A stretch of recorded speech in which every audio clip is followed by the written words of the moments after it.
लेकिन कुछ स्थानों पर खास करके मैं नाम लेके कहूंगा, कांग्रेस के लोगों ने बोगस वोटिंग भी कराई है और उस बोगस वोटिंग को हमने सख्ती से रोकने की कोशिश की है।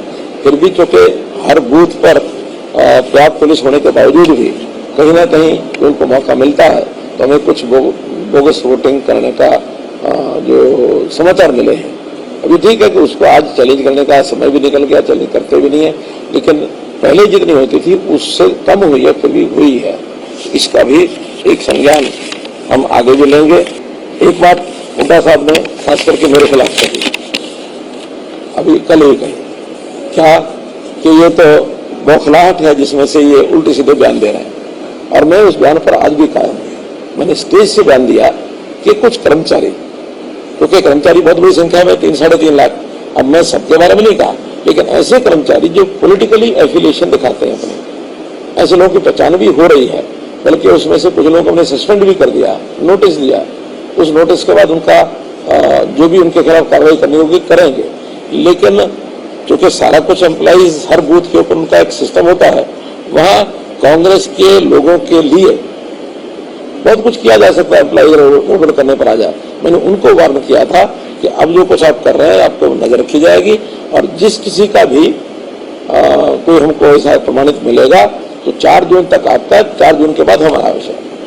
और मैंने हमारी जो सरकार, हमारे मुख्यमंत्री बाकी सबको कह दिया कि इनकी लिस्टें बनवाओ, लिस्टें बनवा करके और 4 जून के बाद इनके खिलाफ निश्चित कार्रवाई करेंगे, क्योंकि आखिर लोकतंत्र का मजाक है ये। यानी कैसे जैसे कहावत गई है कि क्या खेत ही बाढ़ को खाने लग जाएगी, बाढ़ ही खेत को खाने लग जाएगी, तो खेत को बचाएगा कौन? आखिरी कर्मचारियों का दायित्व है कि एक निष्पक्ष चुनाव लोकतांत्रिक तरीके से कराएं, ये हमारे कर्मचारियों की। अभी तो 4 मुझे ध्यान में है, लेकिन और रिपोर्ट सब आ रही है, और 4 में ग्रॉस इंडिसिप्लिन किया। नहीं, वो इसके कारण से नहीं हुआ, वो तो और क्या है कि एक नियम होता है आचार संहिता का कि कोई भी पॉलिटिकल पार्टी ऐसा कोई काम घोषणा नहीं कर सकती जिससे वोटर के ऊपर प्रभाव पड़े, उसको आकर्षित करने के लिए। और सरकारी कर्मचारी भी ऐसा कोई काम नहीं कर सकता जिसके कारण से वोटर के ऊपर उसको परेशान करने के लिए, और वो सरकार से, क्योंकि सरकारी कर्मचारी है तो सरकार से ही दूर होगा, दुखी होगा, तो जिसके कारण से वो वोटर खिन्न हो जाए। अभी एक ऐसा सर्कुलर निकाल दिया जिसके कारण से 2 महीने ओल्ड एज पेंशन लगभग 25,000 लोगों की रुक गई, जबकि ऐसा निकाल नहीं सकते नोटिस। जो चीज आचार संहिता 16 मार्च को थी, 16 मार्च के बाद 4 जून तक कोई नया सर्कुलर, हाँ लॉ एंड ऑर्डर की स्थिति को मेंटेन करना है या इस प्रकार का कोई आपात स्थिति आ जाए उसके लिए सरकार कर सकती है, लेकिन नॉर्मल रूटीन का कोई नियम, इम्प्लीमेंटेशन भी जो पहले हो रही है, नई इम्प्लीमेंटेशन आचार संहिता से लेकर के और आचार संहिता समाप्ति तक कुछ नहीं किया जा सकता।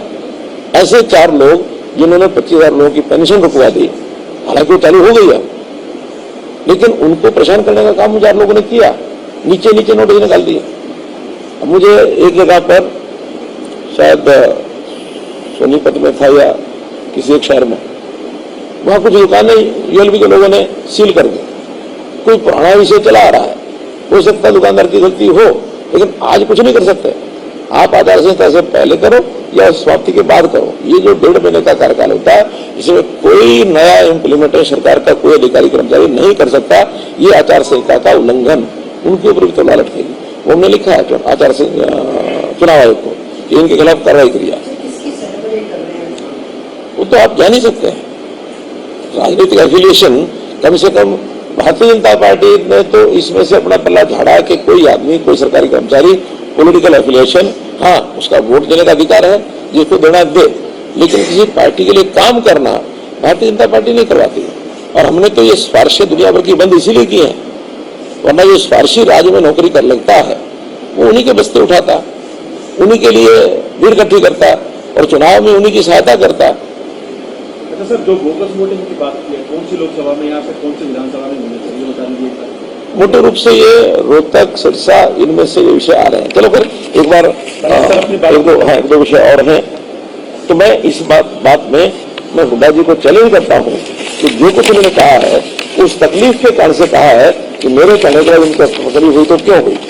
उनको तकलीफ इसलिए हुई कि उन्होंने इसको कराया है, और कराया है तो जिनसे कराया है उनके नाम सामने आएंगे और कुछ ना कुछ लोगों को हम बाहर करेंगे, और बाहर करेंगे तो ये कर्मचारी भी समझ जाएगा कि क्यों किया गया।